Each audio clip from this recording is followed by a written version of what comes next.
क्या नाम है आपका? निशु। निशु, मैं यहाँ आप देख रही हूँ, आपने हमारे दर्शकों को बताया कि अभी आप कहाँ मौजूद है और किस लिए आए हैं, कुछ बताएं हमारे।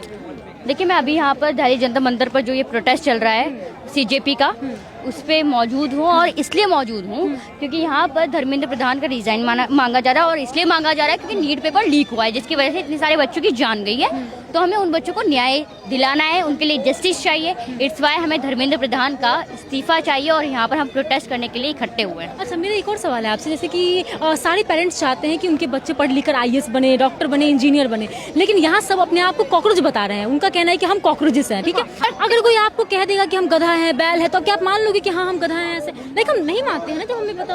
देखो, जो चीज कायम है ना, जो चीज जिस चीज के लायक है, हम वो बोलेंगे, ठीक है। तो हमें आपने अब तक गधा बोला नहीं है और ना ही ये बोलेंगे, क्योंकि एक बार कॉकरोच बोला था और उसकी सर क्यों पापा यार सुनाई थोड़ी देर है, आप ये बात कर रहे हो यार। सर एक सेकंड प्लीज, बोलने दीजिए अंकल, आप समझा नहीं सकते। हाँ सर, बोले आप उनको छोड़े।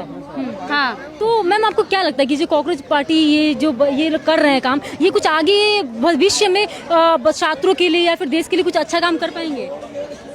ऑफ कोर्स अच्छा काम कर पाएंगे, क्यों नहीं कर पाएंगे? क्या मतलब क्या है? देखो, ये कॉकरोच जो आपको दिख रहा है, सरकार के लिए सरकार बोल रही हूँ, देश के लिए ऐसे अच्छा काम कर पाएंगे। पहली बात तो ये देश को जो खराब करने वाली ये जो करप्ट सिस्टम भरा पड़ा है, इसको खत्म करेंगे हम सब मिलकर। पहली बात तो इससे जो हमारे देश का बदलाव होगा ना, और देश का जिस तरीके से आगे बढ़ेगा ना, वो आप सोच भी नहीं सकते हो, इतनी तेजी से ये देश आगे ग्रो करेगा। पूरे देश को जैसे सिस्टम को करप्ट बता रहे हैं, बट ऐसा क्यों? कोई खास वजह? आए दिन पेपर लीक हो रहे हैं, आए दिन बच्चे इससे परेशान होके क्या कहते हैं, सुसाइड कर रहे हैं। किसान परेशान है इस सरकार से, जिन लोगों के पास रोजगार नहीं है वो लोग परेशान है इस सरकार से। तो पूरा सिस्टम ही करप्ट है ना। धर्मेंद्र प्रधान ने बोला है, कम्युनिटी बिठाई थी इस पे, उन्होंने बोला भी कि जो आज का एग्जाम हो रहा है नीट का, उसको सही तरीके से कराने का वो मतलब कि सब कुछ कर रहे हैं। अब एक चीज बताओ, उन बच्चों का क्या जिनकी जान चली गई? क्या उन बच्चों की जान वापस आ जाएगी?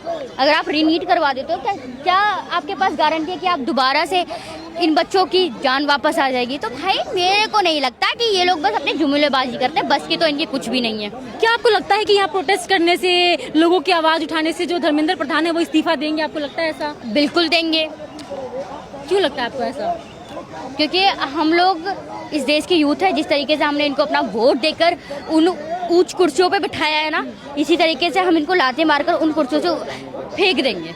इनको हटाने के बाद जैसे धर्मेंद्र प्रधान से सभी छात्र खास करके जो है परेशान है, तो आपको क्या लगता है कि अगला जो शिक्षा मंत्री है वो किससे बनाना चाहिए और क्यों बनाना चाहिए? क्या देखना देखो, मेरा मानना तो यह है कि एक ऐसे व्यक्ति को शिक्षा मंत्री बनाया जाए जिसको एजुकेशन की कीमत पता हो, नॉलेज हो, एजुकेशन की सिस्टम आती हो, एजुकेशन की स्पेलिंग आती हो, जो पढ़ा लिखा हो ना, उस व्यक्ति को बनाऊं एजुकेशन। अच्छा, आपने स्पेलिंग्स की बात की, तो क्या आपको बुरा ना माने, बट क्या आपको नीट का एग्जाम फुल फॉर्म पता है आपको? क्योंकि आप भी यहाँ पे आए हो नीट का मुद्दा उठाने के लिए। क्या आप नेशनल एलिजिबल करके कुछ फुल फॉर्म है? हाँ। ठीक है, फुल अभी मैंने याद की थी बट भूल गई, वो बात अलग है।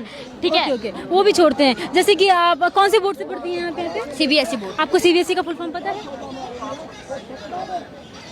चलिए ठीक है, वो भी मैंने मान लिया। जैसे कि आपको नहीं पता है, लेकिन इसका मतलब ये तो नहीं है कि हम कहेंगे कि नहीं आपको पता नहीं है तो आप छात्र नहीं हो, है ना? Yes, exactly.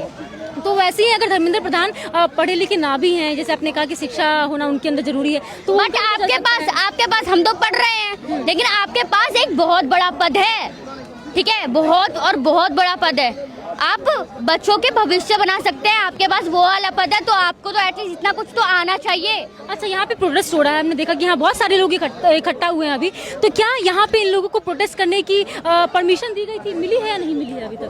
देखो, हमें परमिशन मिले ना मिले सुप्रीम कोर्ट की तरफ से, लेकिन हमें ये परमिशन, ये पीसफुल प्रोटेस्ट करने की परमिशन हमारा इंडियन कॉन्स्टिट्यूशन देता है। तो हम अपने इंडियन कॉन्स्टिट्यूशन के अकॉर्डिंग पीसफुल प्रोटेस्ट करेंगे। आप बताओगे आज कितना दिन हो गया यहाँ पे प्रोटेस्ट करते हुए? यहाँ पर करते हुए तो 2 दिन हो गए, आज दूसरा दिन चल रहा है।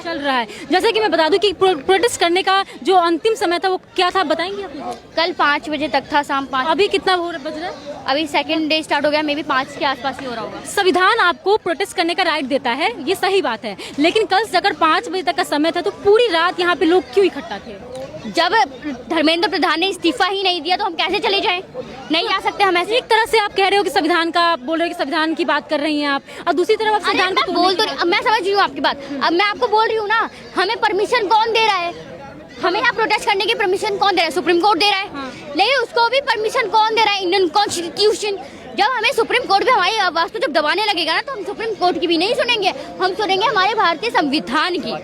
और वो हमें इस चीज की इजाजत देता है, तो हमें यहाँ पर 2 दिन क्या, यहाँ पर 20 दिन भी रुकने के लिए तैयार हैं। क्या सुप्रीम कोर्ट आपकी आवाजों को दबाने की कोशिश कर रहे हैं? ऑफ कोर्स दबाने की कोशिश कर रहा है, तभी तो कल ये सब जितना भी ये सिस्टम है हमें चिल्ला चिल्ला के बोल रहा है कि आपका 5 बजे तक का टाइम खत्म हो चुका है, यहाँ से जाइए। एक समय सीमा होती है हर चीज की, यहाँ पे नहीं, उतना ही हमारी time- भाई हमारी सीमा वहाँ तक है जब तक धर्मेंद्र प्रधान इस्तीफा नहीं देंगे। ये हमारी लास्ट बाउंड्री है।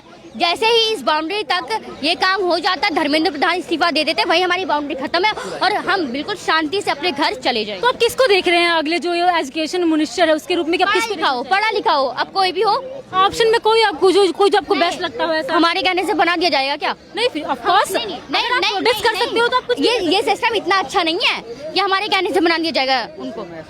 तो वोट देकर ही तो लोग बनाते हैं ना, नेताओं को चुनते हैं। तो लोगों की वो मर्जी है ना, ये जैसे तो होशियार है, उन्हें खुद पता है कि उन्हें किसको वोट देना है। और पहली बात, मेरा वोट है नहीं तो मैं खुद नहीं बताऊंगी कि किसको बनाना चाहिए एजुकेशन मिनिस्टर। जिनके पास वोट है उनसे जाके पूछिए।